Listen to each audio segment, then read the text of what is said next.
شريك له وأشهد أن محمدا عبده ورسوله وصفيه وخليله أدى الأمانة وبلغ الرسالة ونصح للأمة فكشف الله به الأمة وصلى الله على رسولنا محمد صلى الله عليه وسلم وعلى آله وصحبه ومن سار على نهجه إلى يوم الدين أما بعد. Baik, sebelum kita mulai, antum semua pakai kopiah yang rapi. Ayo merapat ke depan, beri ruang untuk buku antum. Baik, maju ke depan. Baik. Antum boleh nanti sholat sunnah setelah ini, atau mau sholat di kamar juga boleh. Allah Allah. Bisa. Sholat sunnah ba'diyah. Baik, para tulab yang dirahmati oleh Allah Subhanahu wa taala. Kita masuk pada tadi bahwasanya terkait dengan apa? Al-madhi wal wadi, yaitu apa? Madi dan wadi. Adapun madi fahuwa ma'un abyadun raqiqun lazijun yakhruju 'inda syahwatin la bi syahwatin wala dafatin wala ya'qubuhu futurun wa rubbama la yuhassu bi khurujihi wa yakunu dhalika lirrajuli wal mar'ati. Bahwasanya adapun madi, kata Syekh Dr. Abdul Azim bin Badawi, madi adalah air yang putih, raqiq dia encer, lazijun dia lengket, yakhruju 'inda syahwatin dia keluar ketika seorang itu sedang syahwat. Ya. La bi syahwatin wala dafaqin. Dia tidak dengan puncak syahwat dan juga tidak memancar. Kalau memancar dengan syahwat, tingkat syahwat yang tinggi itu namanya mani. Baik ya. Kalau madi itu ketika seseorang sedang syahwat. Kalau sedang syahwat, tahu? Masa Anda mau jelaskan? Baik ya, Anda udah jelaskan pertemuan yang sebelumnya ya terkait ini ya. Wallahu taala insyaallah ya. Paham ya? Baik ya. Baik, jadi ketika seorang itu sedang syahwat. Mohon maaf, saya sedikit menjelaskan. Ketika seorang sedang syahwat maksudnya ketika gairah seksualnya itu lebih meningkat. Baik ya. Wallahu a'lam bishawab. Maka kemudian keluar air yang putih pada kemaluannya ya, dan dia agak lengket, itu namanya madi. Wallahu a'lam bishawab. Jadi la bi syahwati wala dafaq, dan dia tidak keluar itu dengan puncak daripada syahwat, tidak.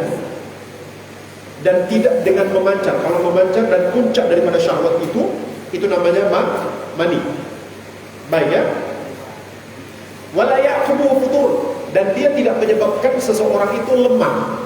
Biasanya mani itu ketika dia setelah keluar maka menyebabkan seseorang itu menjadi apa? Lemah. Wallahu a'lam bishawab. Baik ya. Nanti kalau kalian sudah menikah baru kalian paham. Kalau kalian sudah menikah baru kalian paham. Baik ya. Barakallahu fikum. Wa rubbama la yuhassu bi khurujihi, dan bisa jadi kadang-kadang dia keluar itu tanpa dirasa. Jadi kadang-kadang ketika dia keluar itu tidak dirasa. Jadi keluar gitu saja. Wallahu a'lam bishawab. Kenapa?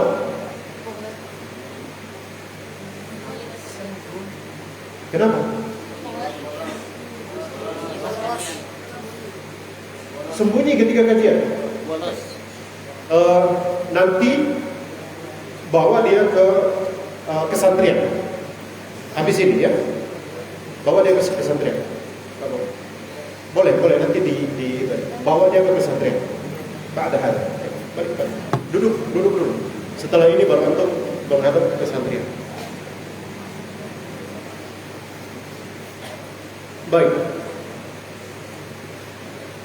Kemudian bahwasanya apa? Wa rubbama la yuhassu bi khuruji, kadang-kadang dia keluar itu tidak dirasa. Ketika dia sedang keluar. Ya. Dan mati ini kadang-kadang dia keluar itu biasanya dia keluar pada orang yang biasanya aktivitas berat. Misal contoh seperti seorang atlet atau seorang kuli bangunan, pekerja berat. Itu biasanya ya keluar yang namanya madi. Wallahu a'lam bishawab.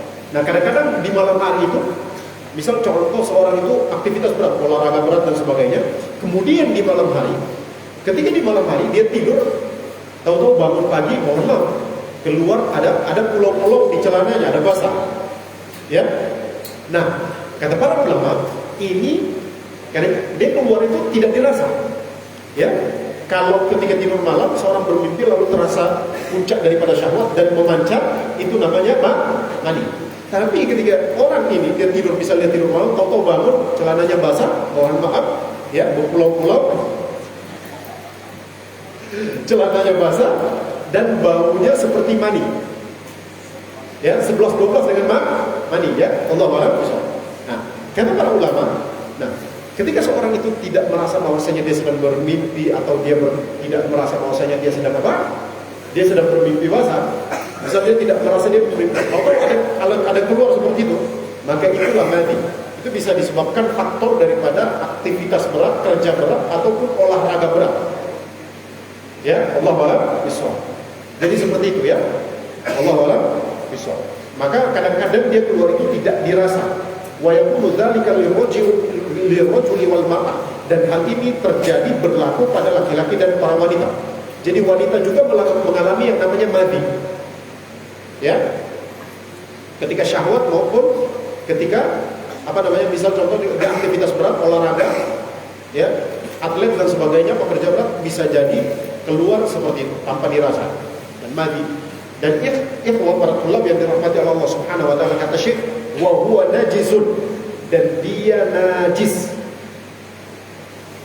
Oleh karena ini, walihada amara Nabi bi ghasli dzakari minhu. Oleh karenanya Nabi SAW memerintahkan untuk mencuci zakar, kemaluan daripada madi tersebut.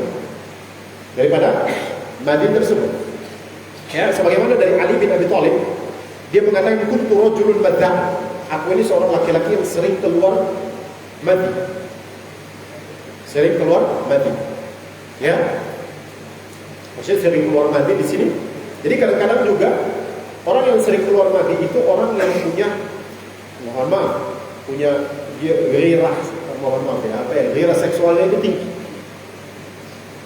Dan kadang-kadang dia pekerja berat atau olahragawan. Kalau sahabat ridwanullah alaihi ajma'in, mereka bekerja bisa mereka orang-orang yang pekerja berat dan sebagainya, ya. Apalagi zaman itu biasa berolahraga yang biasa mereka tekuni itu adalah berkuda, bergulat, memanah, berenang, main pedang, terutama bergulat. Wallahu a'lam bishawab. Rasulullah SAW sangat suka bergulat. Umar bin Khattab bergulat. Khalid bin Walid adalah bergulat. Baik. Olahragawan namanya. Baik, ya. Jadi kita seorang muslim itu badannya jangan lemah-lemah, loyo-loyo. Makanya saya bilang kepada kalian, pagi itu olahraga. Biar kalian masuk kelas itu segar. Ya, biar kalian masuk kelas itu segar. Jangan loyo-loyo, suka ngantuk dan sebagainya. Kita seorang muslim itu kita harus kuat badan, fisik kita harus kuat. Olahraga yang penting sekali. Olahraga. Baik, ya. Kalian olahraga, push up, sit up. Jangan badan bungkuk-bungkuk gitu. Kalau kalian sering push up, kalian sering sit up, kalian sering squat atau kalian pull up, maka badan kalian itu akan tegak.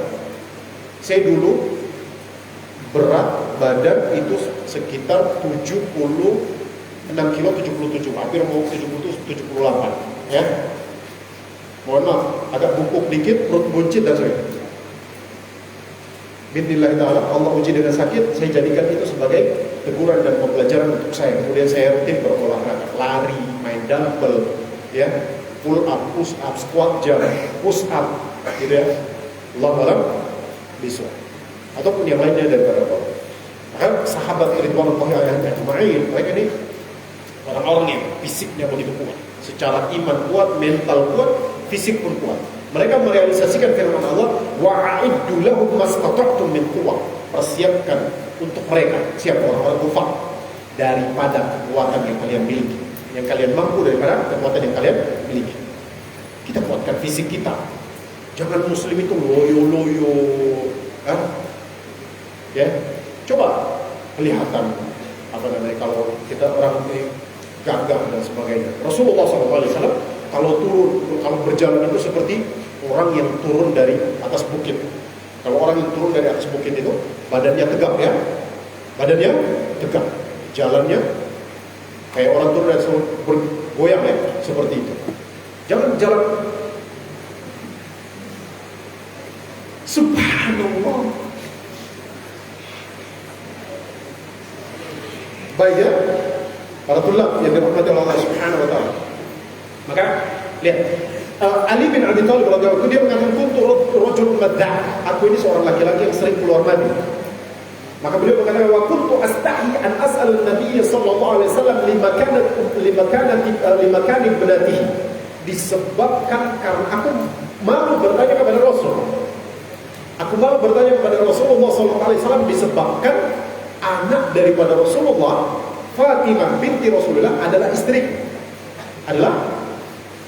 Jadi Ali bin Abi Thalib malu bertanya kepada Rasulullah SAW. Maka kemudian beliau fa'amartul Miqdad ibn al-Aswad. Maka kemudian aku memerintahkan, aku menyuruh Miqdad bin Aswad ya bertanya kepada Nabi SAW. Fasa'alahu, maka dia bertanya kemudian kepada Nabi. Faqal, maka Nabi bersabda, ya ghasilu dzakarahu wa yatawadda. Hendaklah orang yang keluar mandi itu dia cuci kemaluannya dia, artinya cebok. Ya, cebok ya. Dia cuci kemaluannya dia, setelah itu dia berwudu. Setelah itu apa? Dia berwudu.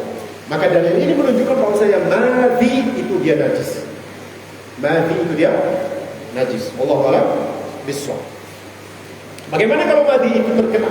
Mohon maaf, ketika dia keluar, kemudian dia terkena mohon maaf pakaian dalam seseorang, maka cukup dengan mencuci bagian yang terkena daripada mandi tersebut.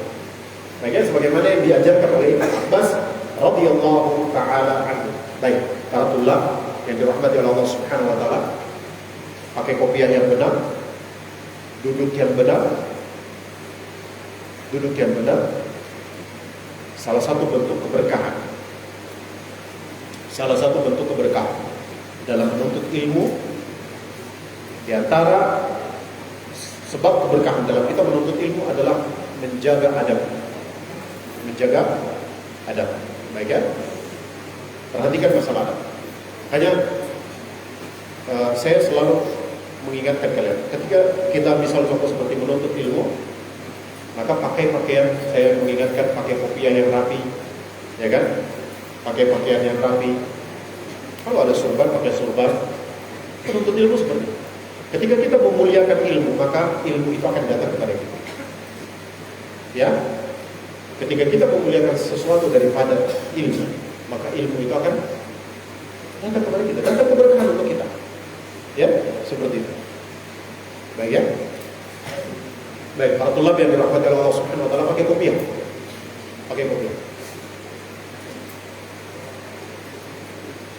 Itu, kopiahnya mana? Hah? Tidak ada. Ketinggalan. Lain waktu tidak boleh gitu lagi ya. Baik. Para tulab yang dirahmati oleh Allah Subhanahu wa taala, kemudian wadi. Wa ammal wadi, adapun wadi, fahuwa ma'un abyadun thahinun yakhruju ba'dal bawli wa huwa najisun. Kata Syekh, adapun wadi, dia adalah air yang putih thahin kental, yakhruju ba'dal bawli. Dia biasanya keluar itu di ujung kencing. Jadi biasanya setelah seorang kencing terus ada terasa tetesan yang keluar, nah itu biasanya wadi. Wa huwa najisun, dan wadi itu najis kata Syekh. Wadi itu hukumnya najis ya. Sebagaimana dari Ibnu Abbas radhiyallahu taala anhu, qala al-manyu wal wadyu wal madyu amma al-manyu fa huwa alladhi minhu al-ghusl. Kata Ibnu Abbas, mani, wadi dan mandi. Adapun mandi, maka dia menyebabkan wajibnya mandi. Jadi kalau dia keluar, wajib mandi. Ya, kalian sudah tahu cara mandi ya. Rahmat Allah Subhanahu wa taala. Maka kalau mandi maka dia menyebabkan wajibnya mandi. Ya. Wa ammal wadyu, adapun wadi, ya, wal madyu dan madi, faqal, maka Ibnu Abbas mengatakan, irsil zakaraka, hendaklah engkau mencuci zakar, kemaluan, ya, au madzakiraka, atau tempat yang terkena daripada zakar. Jadi misal tempat yang terkena daripada zakar, yaitu apa? Maksudnya terkena daripada madi atau wadi. Celana, mohon maaf ya, celana dalam ataupun pakaian dalam yang terkena. Baik ya. Maka kemudian watawaddo, dan hendaklah berwudu, wudu akalis sholat, sebagaimana wudumu untuk menunaikan sholat. Allahu a'lam bishawab. Jadi dalil ini menunjukkan bahwasanya apa? Madi dan wadi itu hukumnya apa? Najis. Bagaimana dengan mani? Pendapat yang benar, mani itu tidak najis. Mani itu tidak najis. Karena Rasulullah SAW, Aisyah, dalam riwayat daripada jalan ibunda Aisyah radhiyallahu taala anha, bahwasanya Rasulullah SAW pernah ketika mau pergi sholat, maka ada mani yang sudah mengering menempel di baju Rasulullah SAW. Maka kemudian ibunda Aisyah mengeringnya. Setelah mengeringnya, melepaskan sisa mani yang kering itu, maka kemudian Rasul pakai pakaian tersebut dan pergi untuk sholat tanpa mencucinya. Maka para ulama mengatakan bahwasanya mani, ya, pendapat yang kuat bahwasanya mani itu dia tidak najis. Allahu a'lam bishawab. Mani itu tidak najis, ya. Wallahu a'lam bishawab. Baik. Sampai sini ada pertanyaan? Silakan. Yang mau bertanya silakan. Yang mau bertanya. Saya batasi pertanyaan dulu. Yang sesuai dengan tema saya jawab, yang tidak sesuai dengan tema saya tidak jawab. Assalamualaikum Ustaz. Apakah sayur kecambah bisa ini menambah mani? Subhanallah. Apa pertanyaannya? Tidak ada urgensinya, tidak ada korelasinya dengan pembahasan kita di sini. Pembahasan kita tentang najis. Paham? Baik. Assalamualaikum. Waalaikumsalam. Ustaz, apakah sah wudu memakai air kotor najis? Ya, tidak sah. Air yang najis ya tidak sah. Allahu a'lam. Assalamualaikum Ustaz, mohon izin bertanya, bagaimana cara mencuci pakaian yang terkena mani? Yang terkena mani yang dicuci pakai sabun, pakai itu, ya. Kalau dia masih basah atau pakai air tanpa sabun pun tidak ada masalah. Allahu a'lam. Assalamualaikum. Kenapa kotoran manusia itu najis? Ya karena ada dalil yang menunjukkan dia najis. Kalau tak percaya silakan peganglah, gitu ya. Atau coba yang bilang katanya, misal contoh, pertanyaannya kenapa kotoran manusia itu najis? Coba antum berani pegang kotor enggak? Pegang air enggak? Nah, sudah berarti antum geli kan? Nah, berarti dia najis. Kalau enggak najis, antum enggak mau pegang ya? Antum pasti mau pegang ya? Baik ya? Geli enggak kalau antum pegang tai? Geli ya? Berarti sudah fitrah antum menunjukkan bahwasanya tai itu najis. Bisa ulangkah tentang madi. Antum minta catatan dari kawan. Habis ini saya buat soal. Ustaz, apa hukum seorang yang dia sombong, iri, dengki, dan pengolok malah menjadi muadzin? Itu tidak sesuai dengan tema. Yang sesuai tema, saya jawab yang sesuai tema saja. Assalamualaikum Ustaz, apa yang harus dilakukan jika di masjid kita masih banyak yang awam atau masih banyak yang belum tahu sunnah, lalu kita mau jamak karena hujan, apakah boleh dilakukan di jamak di rumah? Pertama, kalau memang itu masjid kita, misal di sini kita jelaskan kepada mereka bahwasanya ada sunnahnya, ada syariatnya seperti ini. Baik ya? Tapi kalau di masjid umum, ya tak mungkin gitu ya. Kita tahu-tahu nak maju jadi imam lalu disuruh, nah, maka boleh dilakukan. Kalau seandainya kita mau jamaah, maka bisa kita dengan kita lakukan itu. Misal kalau antum pas musim hujan, jadi jamaah itu jaraknya tidak boleh lama, rentang waktunya tidak boleh terlalu lama. Baik ya. Nah, kalau sudah lama maka tidak boleh lagi. Allahu Akbar. Baik. Kemudian ini panjang ini, yang pendek-pendek saja. Ustaz Afwan, ini apa? Di luar pembahasan, apabila kita puasa dan kita lupa, kalau kita lagi puasa lalu kita makan 10 buah cabai, ini sih saya sudah jawab kemarin itu. Baik ya, nggak usah. Jangan keluar tema, sesuai tema dulu.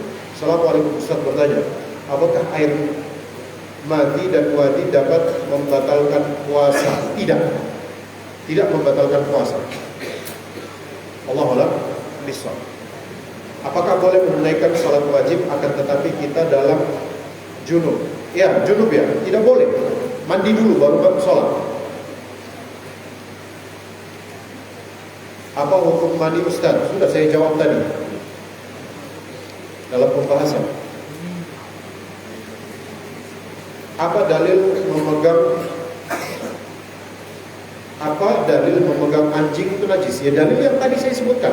Para ulama khilaf terkait dengan memegang anjing, memegang anjing ini terkait dengan bulunya. Apakah bulunya itu najis atau tidak? Pendapat yang benar, bulunya itu kering dan dia tidak najis. Lebih hati-hatinya ketika dia najis, ketika dia basah. Wallahu a'lam bishawab. Baik ya, seperti itu ya. Karena bulu itu bagian daripada daging. Paham? Jadi kalau dia basah maka dia najis, tapi kalau dia tidak basah maka dia tidak najis. Wallahu a'lam bishawab. Misal contoh seperti ada kotoran manusia, dia sudah kering seperti batu gitu, antum pegang najis apa enggak? Enggak. Kecuali kalau antum pegang dengan tangan yang basah. Paham? Baik ya. Kotoran itu najis, tapi kalau antum pegang, apakah tangan antum najis? Tidak. Kalau dia kering, tangan antum kering. Baik ya. Tapi kalau tangan antum basah, kotoran yang kering itu antum pegang, maka tangan antum najis, terkena najis. Paham ya? Kalau sama-sama kering, kotoran itu sudah kering seperti batu, antum pegang, maka tidak najis tangan antum. Tapi jangan pakai untuk makan. Baik ya, barakallahu fiikum. Assalamualaikum Ustaz. Ketika kita flu, biasanya keluar ingus. Apakah ingus itu bisa membatalkan wudu? Tidak. Tidak membatalkan wudu. Kalau mani penjelasannya apa? Sudah tadi. Ya Allah. Assalamualaikum kertas. Assalamualaikum Ustaz. Habis Isya ada aktivitas belajar malam sebentar. Ini kan waktunya, kita masih ada waktu ya. Allah a'lam. Ustaz, apakah ada mimpi basah yang disengaja? Syukran. Tidak ada lah. Mana ada orang mimpi basah? Mimpi yang namanya mimpi dalam keadaan tidur. Paham? Sudah, cukup. Ini terakhir. Baik, Assalamualaikum Ustaz. Apakah air liur manusia najis? Tidak. Kalau liur najis berarti mulut antum pun najis.